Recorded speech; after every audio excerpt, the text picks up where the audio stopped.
Coming next, we have Professor Lejla Batina from Radboud University, and she is going to talk about Rosita.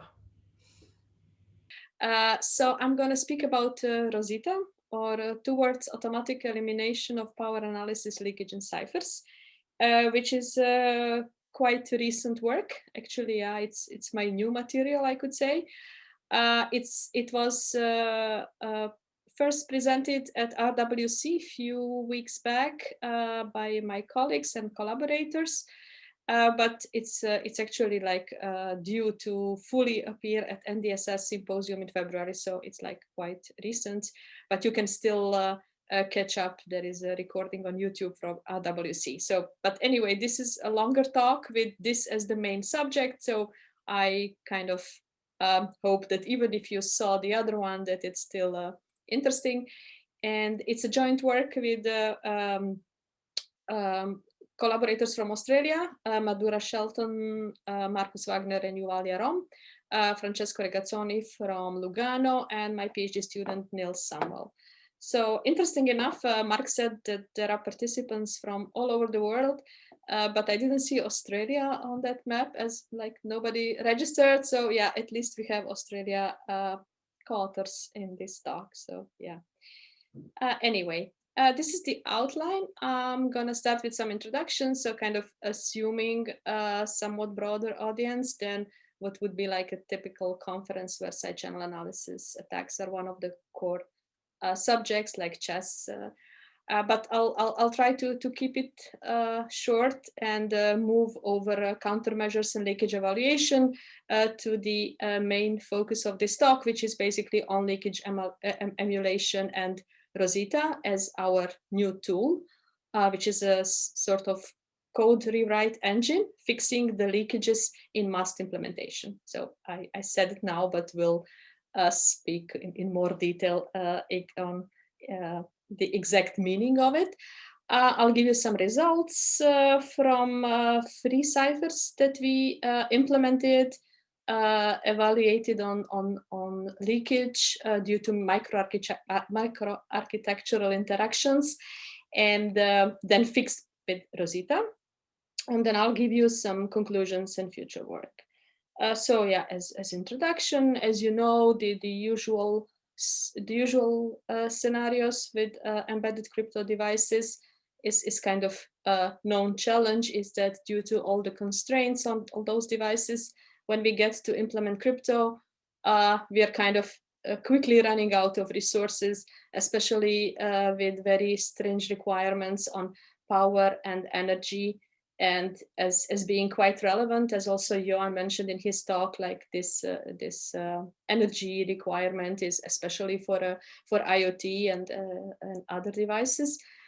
So basically, that's like on the one hand, you would like secure implementations, but due to the restrictions in those platforms, it's kind of quite challenging, knowing that we would like to resist all known attacks and possible adversaries that will typically depend on our use case. So that's also kind of not easy to cover, and especially considering the adversary that's basically out there in the wild. So when we speak about implementation attacks, like we think about all these physical properties that get to be exploited from the implementations running on those small devices, and then the adversary being capable of measuring timing or power consumption or EM, and basically due to these interactions with environments, there is additional information available for the adversaries. So that's kind of all known. So here you see some also typical setup from our lab, the bottom figure. So this is Piñata, so-called Piñata board from Riscure, which is ARM Cortex M4 board made by ST Microelectronics. So, and here are the power traces consumed by computation running on the board. Okay, so how relevant are these? So as you all know, things are kind of appearing all the time in the news about all kinds of attacks of this type. So I just looked a little bit back, like usually, like you don't have to look far back, and there is always like attack published almost like every month. So in 2009 was this so-called Minerva attack by the Czech team, the researchers from Brno, that discovered all kinds of leakages from ECDSA algorithm implementations in libraries like Wolf SSL, Crypto++, and so on. So it was actually already in 2019, but it appeared at Chess 2020, which was like a few months back. So usually things appear in the news and on Twitter much earlier than actual publication. So it's kind of difficult to say exactly how to trace it back. So up at which point. Then we had this TPM fail, so kind of similar situation. It was also side channel attack on a trusted platform module, which is a sort of secure enclave within a computer that basically acts as a root of trust and can be like a special chip or a firmware within Intel chip. And the team from WPI showed the timing leakages, and then exploiting that and using some lattice reduction techniques, you could extract keys from ECDSA implementations. So that was actually attack on secure hardware, and also real world products like Intel and ST and NXP chips. And then a bit later was this fault attack on Intel's SGX. So that was a team from Birmingham and some other collaborators. I'm not going to talk about all the details. You can easily Google those things up. So it's like, it's been all over the news anyway. And of course, usually additional publication. So the most recent one that was actually also presented at Real World Crypto a few weeks back, but paper is only due May this year at S&P. So that's this so-called ladder leak, which again is attacking ECDSA implementation, so targeting ephemeral keys. And it's called ladder leak because it's looking at the Montgomery ladder implementation. And again, that was exploited in OpenSSL recent additions. So yeah, I think they were already reporting and there were fixes already made, but nevertheless, that was quite recent. So speaking about the relevance, I guess you see how far are we from fixing the problem of side channel attacks. So, and kind of to summarize, all these are attacks on crypto, on real world implementation, and all for looking into not the same, say, leakages, so very different use cases and implementations and side channels, and all quite recent. So to introduce it somewhat more formally, so we usually are considering something that's kind of in between gray box and white box scenario with side channel attacks, in contrast to theoretical crypto, which is like really black box. So we have typically a device, which can be a chip or FPGA platform or a microcontroller, where we implement crypto, and there is a key that's being used while plain text is, for example, being encrypted. And there is usually some sort of leakage becoming available. And that's then the task of, say, our side channel adversary in the wild. So he or she is able to collect all these plain text, ciphertext pairs, and they also get some leakage available, the kind of as additional information. So that makes it a sort of gray box. And the goal is, of course, like I said, it typically depends on a use case. What kind of application are we looking at? What's of interest? Is it key? Is it data? Yeah, so it could be also like some IP protection and so on. So we have different targets depending on the adversaries and their goals, but typically it's some secret information, and we assume sort of limitations on the adversary with respect to this application. So we cannot say like, yeah, the adversary can have millions of traces, because that's hardly ever possible, because either the device will be worn out completely, or the key will be updated if it's real world use case, and so on. But then we have, on the other hand, the security evaluation, like the big industry and companies that have to evaluate and certify chips as secure products. And there we look more into sort of white box use case, where algorithms and implementation details are even assumed to be known, depending on which level of, say, certification level are we talking about. So that makes it kind of quite different use case, because the adversary, in this case the evaluator, can kind of try all possible attacks, and also assuming quite some details from the implementation and algorithms running, and so on, and even profiling. Okay, so what causes side channel? So that's also kind of sort of background information, but I guess most of you know, although it's more of like engineering background. That's what we are faced with, because all the chips that are being used out there are typically CMOS based, which is kind of the most popular circuit style. And there we have this switching properties of the inverter, as you can see on this diagram. So this causes this dynamic power that is becoming available due to charge and discharge of these capacitors. And basically, having said it, we could say that whenever there is switching activity, so 0 to 1 and 1 to 0, we kind of assume power being consumed and accordingly available to be measured. And that relates to data, because you could say, yeah, if there is more power, then there was more switching activity, and that means more, say, bit flips. That gives quite some information with respect to data. And how do we use that? So that comes into the picture when we consider, say, with power side channel to model the leakage, because as you know, we always need the model. And that could be like typically this Hamming distance or Hamming weight model. So Hamming distance is like just basically counting those transitions that we just mentioned. So counting all those switches from 0 to 1 and 1 to 0.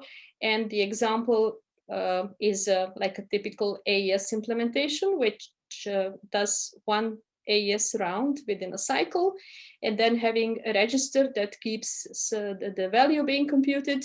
Then you can say after this one cycle, original value V0 gets to be overwritten, there comes another one, and then these bit flips between V0 and V1 are cause for power consumption. So predominantly, of course not all, because there are all kinds of all other kinds of power consumed, like static power, leakage power, and so on.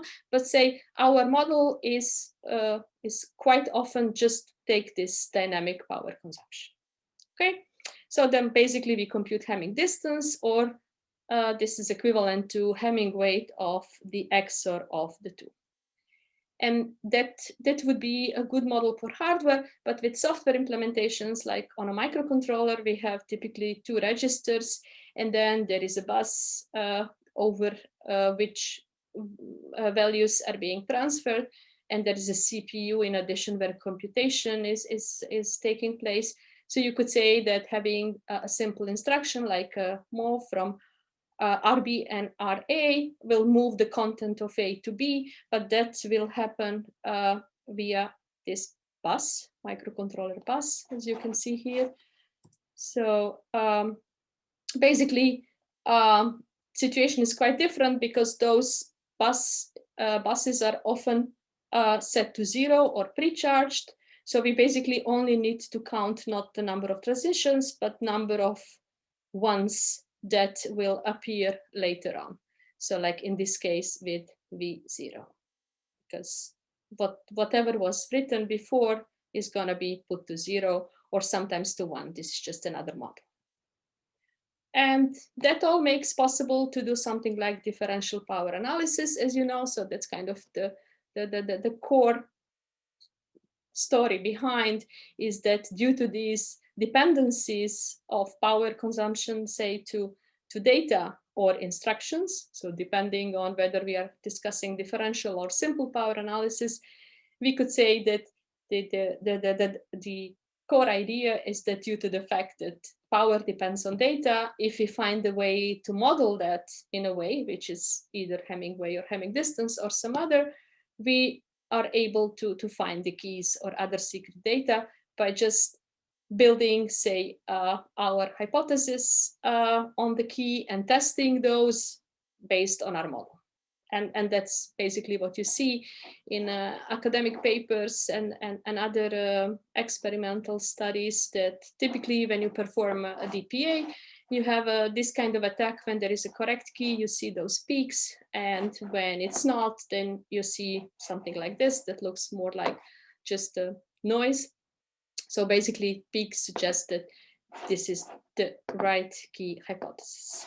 And this is also the basis of leakage evaluation methodology, such as TVLA. I will speak about it in a moment, because that's also very important for this use case of security evaluation labs, because they are, say, more interested in proving that device or implementation is leaking or not, rather than finding certain key or investigating a special use case and finding like some other secret information and so on.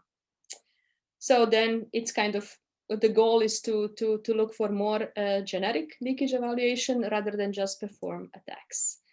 So, but speaking of attacks, because we just spoke about modeling, so this is on this right-hand side. So we aim at modeling side channel, like typically Hamming weight and Hamming distance are good models, say good models, meaning good enough to recover the key. And based on the model, we have hypothetical output where our key hypothesis is being tested, and then confronting the two. So real output, so what we get from a real side channel, such as power consumption, and our computation based on these assumptions will kind of lend itself to testing and finding the right hypothesis. So that's the kind of general idea. And then, of course, having this around for like more than 20 years, because first papers appear already in the late 90s by Paul Kocher and his co-authors. So people, of course, already a long time ago started thinking about protecting implementations and kind of making tasks of the adversaries more difficult. And that's where the idea of countermeasures came in. So the goal would be to break this link between the data and power.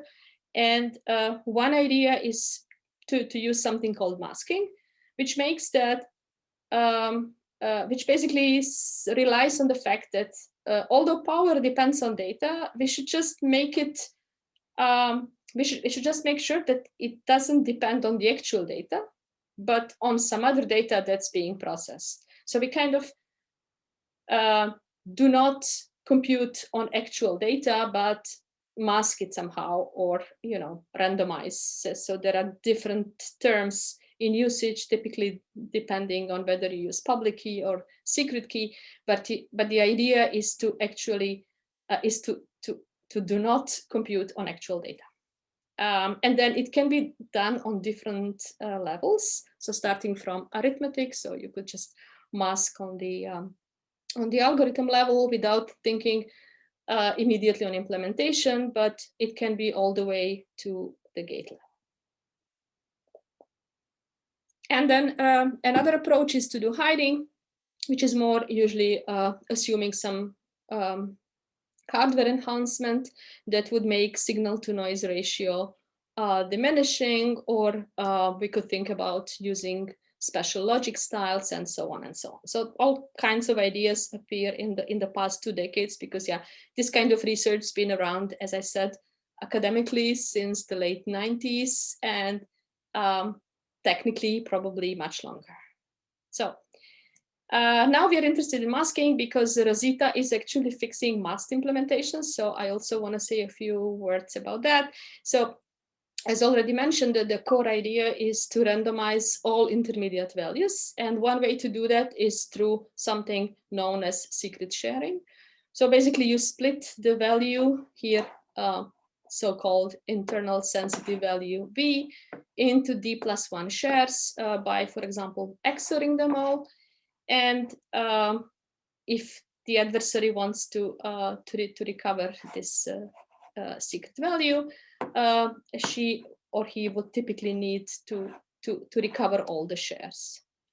So that's something also known in the community as deprobing security, because having that would give a sort of guarantee that any set of at most D intermediate values is independent from the actual value, which means like if you probe any these of these D+1 values, you're still fine. So your scheme is still secure. So that would kind of make the task of the adversary much, much harder, because chances for attack grows exponentially with the security order. And that's all, again, known for many years, especially theoretically. So let's have a look at the situation with just 2 shares. So kind of thinking about basic first order security, so that would prevent the DPA, as we had talked about. So we have some sort of leakage for X that can be represented as the XOR of 2 variables, X1 and X2. And like if you think about DPA, simple DPA should not leak any information on X, because you would need to recover both X1 and X2. But that's in theory.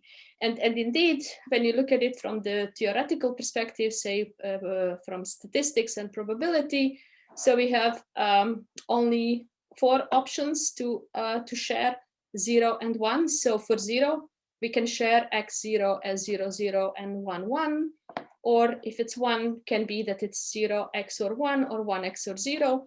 So in all those cases, leakage, say it, if it's Hamming-Weight model, can vary from 0 to 2.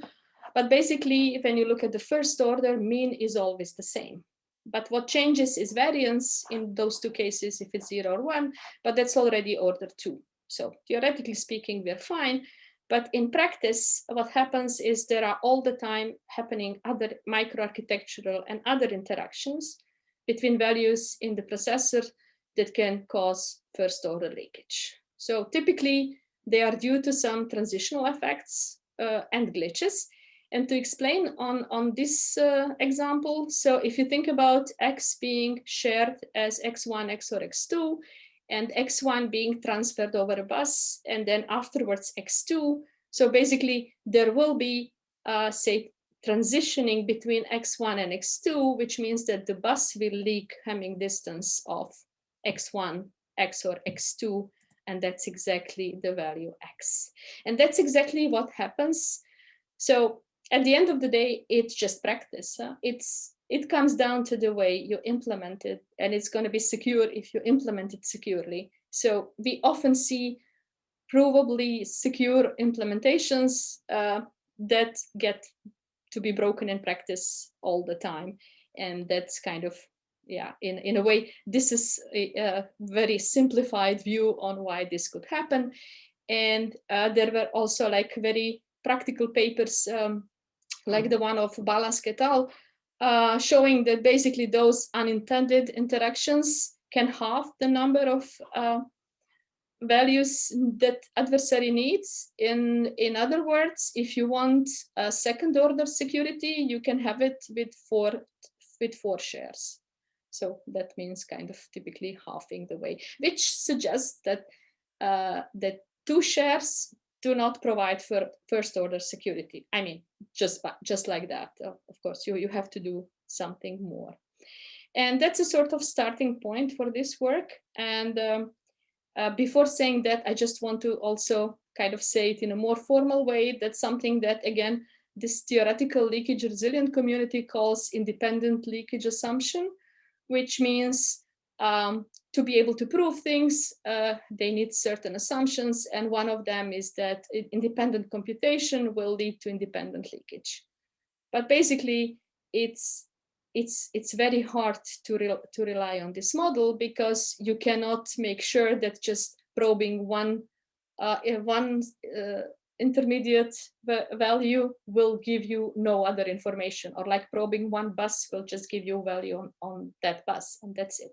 So that's exactly what we just explained not being correct with respect to this X1, XOR X2 transitioning. So basically all kinds of side effects when implementing masking scheme due to glitches or transitions, or sometimes called distance-based leakages, violate this ILA in practice.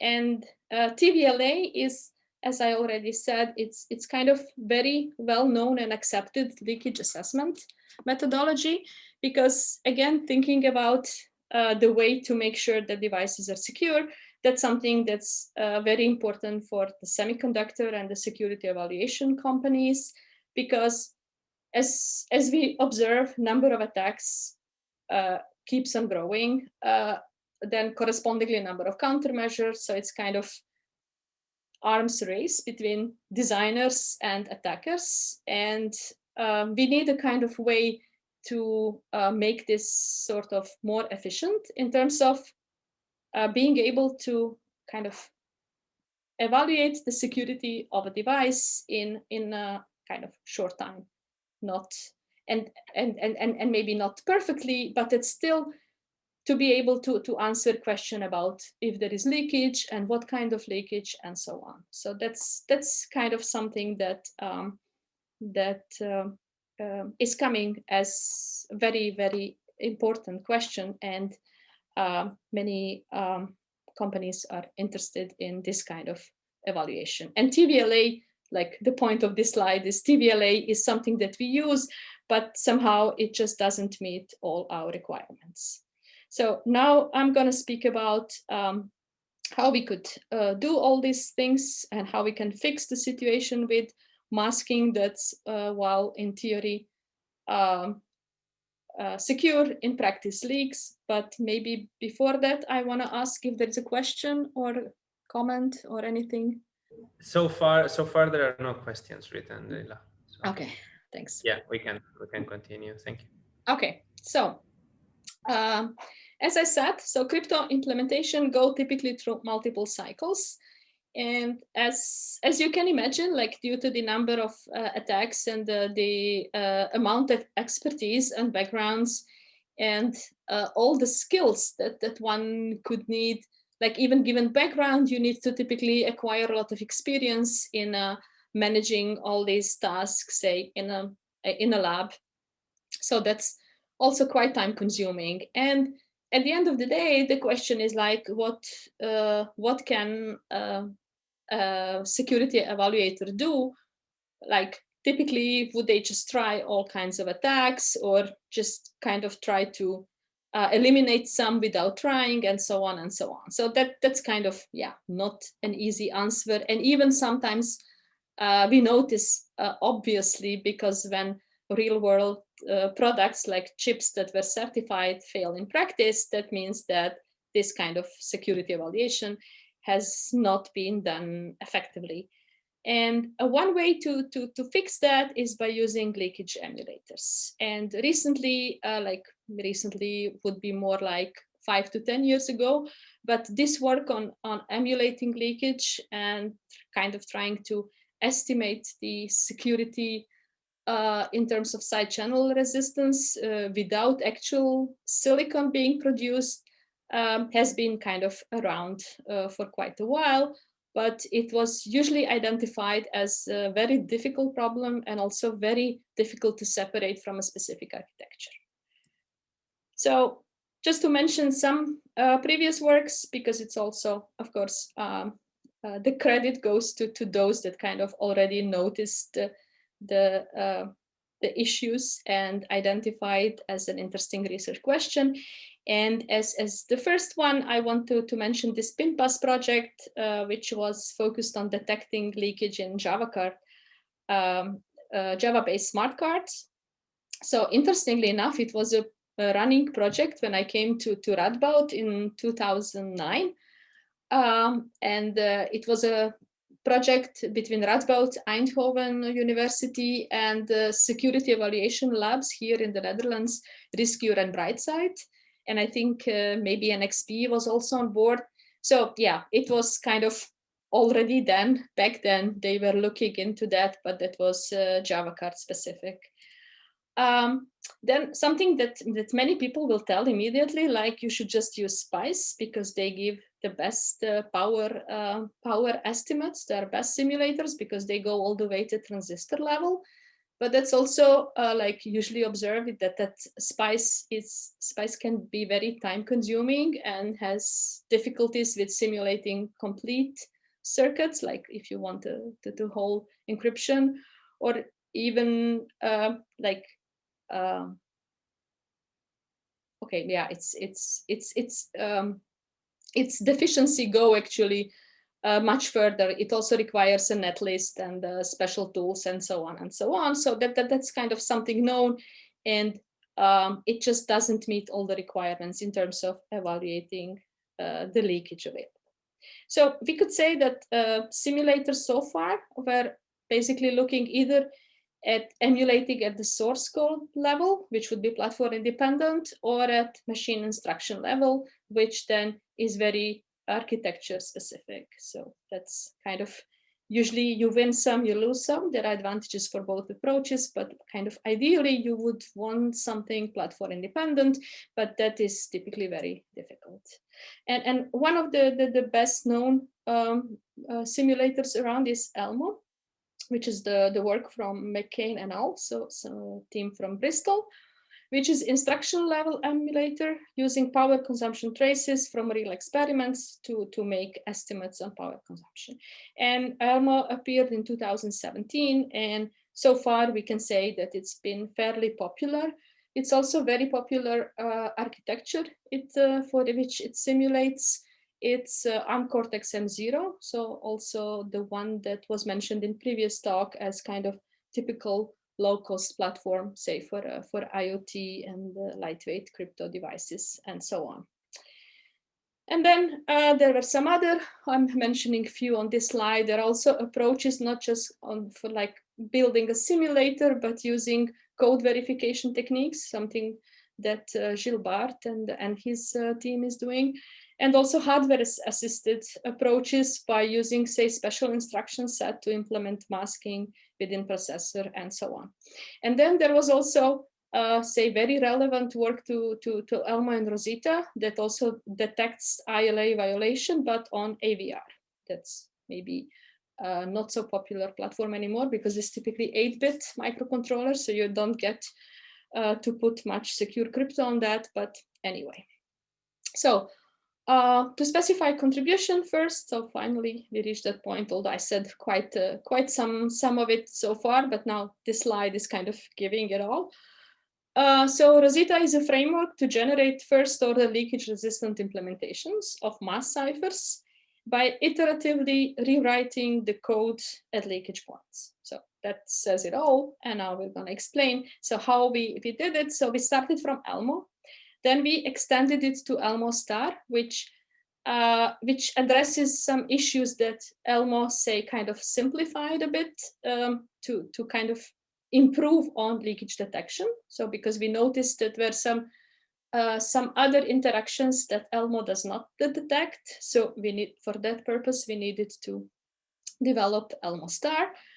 And then on top of Elmo Star, we built Rosita, that not just detects leakages, but also the places where leakage happens, so instructions, and then applies a code rewrite engine to fix those leakages. So it's kind of extending on leakage emulation by doing also leakage fixing in a way. And we show on 3 implementations. So for AES and Zoodo, when we fixed the code with Rosita, up to 1 million traces, there were no observable leakages by TVLA. And we also did it for Chacha, but there 1.5 point remained. So there we could say we fixed 99%. And even more important is that this code fixing required not too much overhead. So the overhead was less than 21% for AES and Zulu. And for Cha-Cha was a bit more, was like 60% or so. I will show all the results in a bit. So now this is kind of the numbers. So I already said what it means in terms of fixing 100% or 99%. So you can see with leakage points, Cha-Cha had way too many in the beginning when compared to AES and Zulu, so more than 200. And one still stubbornly remained after many runs of Rosita. So we still could not fix that one. So it could be also false positive, but yeah, it's hard to say because it still shows leakage. And in contrast to Cha-Cha, AES and Zulu were kind of with much less leakage points. And we were able to fix it all with less than between 3 and 5 repeated executions of Rosita. So it's also like in terms of time, it's quite efficient. Cha-Cha was a bit more time consuming. So to visualize, so this is the idea. So we have original cipher. So, and we always found the actual masked implementation that was kind of reasonably efficient in terms of showing good performance and being tested and all that. For example, for Cha-Cha, we got, and that was, as far as I know, the only masked Cha-Cha implementation available. The work of Jung and people from Singapore. So due to the arcs structure for Cha-Cha that doesn't lend itself nicely to masking, I think with Cha-Cha, it's also like all these features that makes it more complex for masking, makes it also difficult in terms of fixing the leaks due to masking and so on. So yeah, then Elmo star, so our extended Elmo, simulated to find the leakage points. Then Rosita fixed those leakage points by introducing kind of code rewriting, so fixing code to not leak anymore. And this is the loop that we repeatedly executed until there was no leakage here anymore. And then we get ideally leakage-free cipher, but as I already said, it was like 1 point left for Cha-Cha. So maybe if you say reduced leakage, that's the kind of more fair estimate. To kind of explain a little bit the changes that we did with Elmo. So this is the Elmo features, and the way Elmo models leakage is that so they started from Cortex M0 and identified 21 instructions that's relevant for, say, crypto implementations. And that was divided into 5 groups, and they did some profiling to kind of to sort these 5 groups with respect to power consumption. And then all these traces were used to kind of to train, to feed this simulator.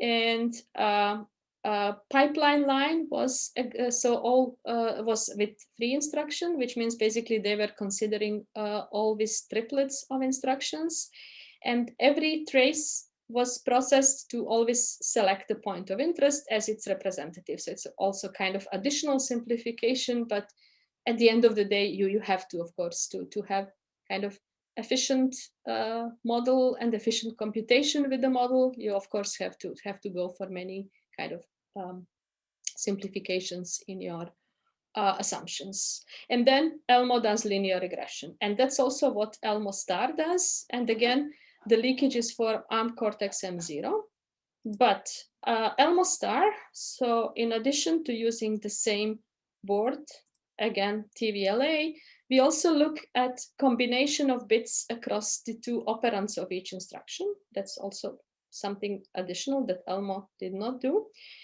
And I think that the most important thing that added new points being identified as leaky was the concept of dominating instructions, so kind of instruction pairs that interact even if they are not consecutive. So we noticed that due to the certain instruction taking more time, kind of they propagate through several cycles and can still affect instruction that's, say, kind of 5 cycles later starting. And one example for that, so, and again, something that I already said, after finding the components, after identifying the leaks, we also not just find the points, but also the actual instructions that should be fixed. And this is example that illustrates that, because that's how we test the coexistence of str and XOR, store and XOR. So you see str is in step 1 and 9, and XOR is at 5. And if str dominates the XORs, it will be leaking on line 9, due to the fact that second operand is always being stored in the first one, and the way the code is executed, you will notice that, because in this way store was broken between 1 and 9 with this instruction at step 5. So, and that was kind of proved with computing TVLA and showing plots that I didn't that you can see in the paper, but basically we were able to build this kind of table with instructions interaction for all relevant instructions. And here you can see, this is the example from before. So str or store is dominating XOR. So the triangle is pointing to the one which dominates the other one. Okay, so we have many interactions that are relevant and that have to be carefully fixed when kind of addressing the leakage that has to be taken care of. And circles, of course, are also something that happens that indicate interactions on the same storage, that also quite often has to be taken care of with respect to the address being copied to the other, like here. So here the address that is in R2 has to be put to R1. So kind of depending how exactly is data moved and which instruction manipulates which registers, there could be many unforeseen interactions that will eventually cause all these transitional leakages. So yeah. So the leakage cause, like in the light of the way model works, so we compute this as already said, kind of regression model by several variables and computing differential voltage as a over a register shunt of registers for the variable that have to do something with it, that have the impact on this computation. And then running this exercise for this code that you can see in this slide. So we have add and store and move and then LDRB and so on. And here we immediately spot a possible cause of big leakage is this instructions. So LDRB. And the cause is with variable 2. So how to fix that? So typically the reason is, the reason is because these two interact. So IP and address of R1. And then the simple fix is just to introduce another instruction in between. That's a sort of no operation, because it just basically move R7 to R7, but it kind of prevents this sort of interactions of different instructions on the same memory, kind of separating them a little bit in time, but also with respect to memory, so in space as well.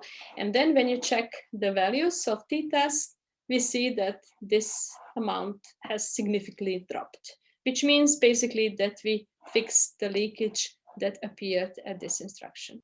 So anyway, to verify that we are doing indeed something that makes sense, we of course evaluated against the actual hardware. And the setup is, you can see in this slide. So it's the board, the M0 containing STM32F030 discovery board with ARM Cortex M0. And there's some triggers and differential probes, so usual stuff, and oscilloscope. So we also put all those implementations on this actual hardware and measured t-test and before and after fixing. And also, of course, we that you can see in the paper, I don't have the slides here, but we also verified indeed that when we compare simulated against real hardware, that we get the same results with respect to what exactly is leaky and at which point and up to which extent and so on. And even compare with that respect Elmo star against Elmo, etc. Lejla, yes. there is a question, sorry to interrupt. So the Kashif is asking, the differential voltage equation is linear, or do you also account for the non-linearities, such as high powers, noise correlation, etc.? Yeah, thanks for the question. It's a good question, but at the moment it's just linear. So we stick to this. Again, it's along the lines of simplifying things. As long as it works, it's kind of justified, but I agree. And that's something we want to do now, to kind of go for more refined models that could capture maybe similar behavior, but be more efficient, or either architectural, less dependent, and so on. So I think we can improve a lot in that part. Cool, thank you very much. Does that answer? I guess yes. Otherwise, ask again. So these are the results that I already announced. So after fixing 3 different implementations, so you can see AES, this was the original one. And after applying Rosita, this is what we get. So nicely fits within the threshold bounds for a t-test. Then Zudu, the same story. And Chacha, you can see it's not completely fixed. So it's somehow, Chacha is just too tough case for this kind of exercise. But it's also good to see that it's not always as easy as it looks. And maybe it's not Chacha, it's just general arcs dependent thingy. Can be also that it's also, because it's of course implementation related, that it could be another implementation that would be less vulnerable and so on. So it's hard to say until we try different things.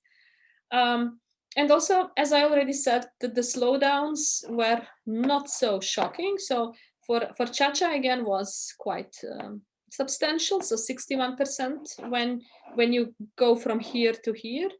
So you get more security, but the penalty is 61% in terms of number of cycles. So we went from 1300 to 2100 or so. And Sudo and AES, that was only 18 and 15%. So that was much more efficient in both security fixing perspective and number of cycles. Okay. Then you can see how it looks for 1 million traces. Here are the graphs on how t-test value propagates over the number of traces. And then you can see that we consider it more or less for all 3 fixed, but then again, Chacha values are much higher than those for AES and Zulu. And the same goes for say original implementation, non-fixed. This is original Chacha, this is original AES, and this is Udo. Okay, and that I think was everything I wanted to say with the results. Now I just have to say a few words on conclusions, but if you have a question about the graph. There is another question, Lejla. Marco is asking, do you support also the ARM architecture or other ARM architectures or rather than Cortex M0? No, at the moment not. Okay. And so that's the limit in both Elmo and because we build on top of that with our Elmo star and so on. But that's future work. Okay, so you're planning. Okay, good. Yeah, good. Thank you. So to summarize, so as I said, like the initial point for this was the fact that side channel evaluation can be quite lengthy and cumbersome and not always giving correct answers due to all the issues we mentioned. And that turned it into a very active area of research. So how to efficiently emulate leakage, I think would make many people happy, including those making chips, including those testing chips and so on. But that's of course very, very say kind of open question and too vaguely stated at the moment. So starting from Elmo, which is a nice existing emulator, but only for ARM Cortex-M0, due to the fact that there are additional microarchitectural interactions that Elmo doesn't capture, we had to first extend it before fixing masked implementations to those that at least appear to not leak.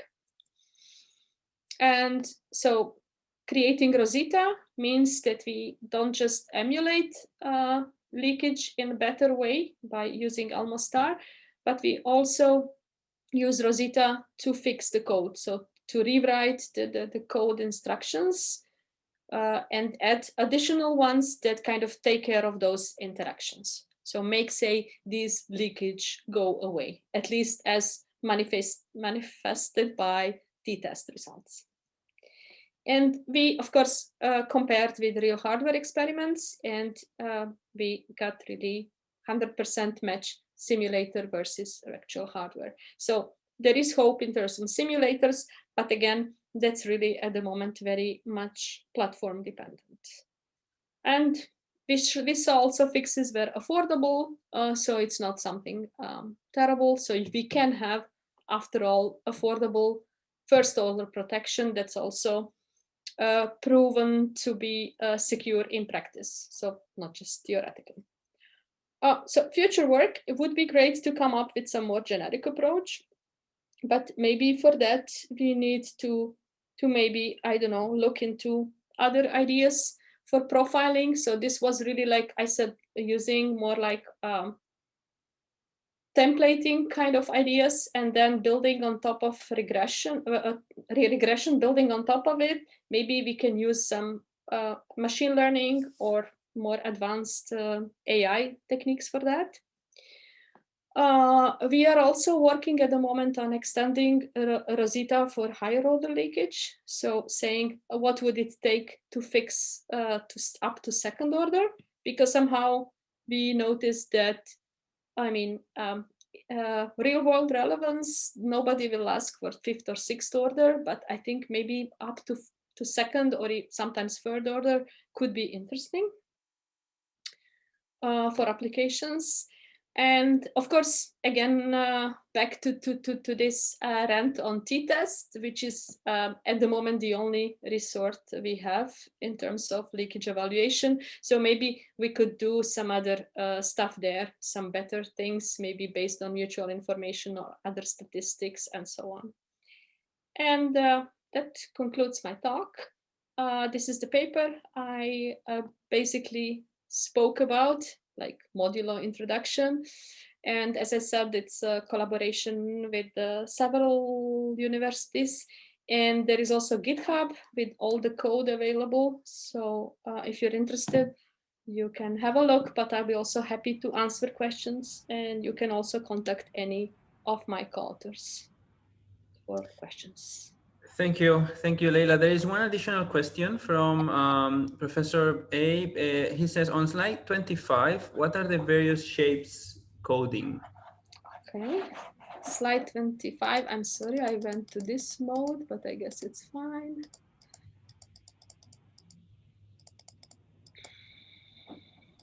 This one. Yeah, this one. So yeah, these are how the interactions, how the different instructions interact in terms of that combination of that certain combinations of two make one of them more dominating in terms of leakage than the other. So this is what you can see here. So this was the example that I show. So store dominates XOR in this kind of code. So that's why we kind of try to separate it with like having in store in steps 1 and 9 and XOR in step 5. And then we see high peak here due to this being kind of separated with all these no operations in between. And when we do the other way around, then you don't see this high peak. So that basically is due to the fact that assembly works by this one being moved to that one and so on. And here, those are triangles, and circles are interactions on the same storage. So that's also the micro-architectural thing. So, yeah. Cool. There is an additional question from Najwa. She's asking, do you still need to run Elmo before applying Rosita if you are looking at timing attacks and cache template attacks? Or would you code, or would code instrumentation be sufficient? I think yes, for timing and caches, definitely, because this is really, Elmo is only to model power. And that for that purpose, this linear regression model was based on the power traces produced on these grouped instructions. So the total of 21 sorted in groups of 5 and so on. So different side channel would require different modeling, obviously, and then we don't need Elmo. Okay. Thank you, Lejla. Sure. Okay. So yeah, thank you very much, Lejla. Let's dedicate a virtual round of applause for the fantastic talk. And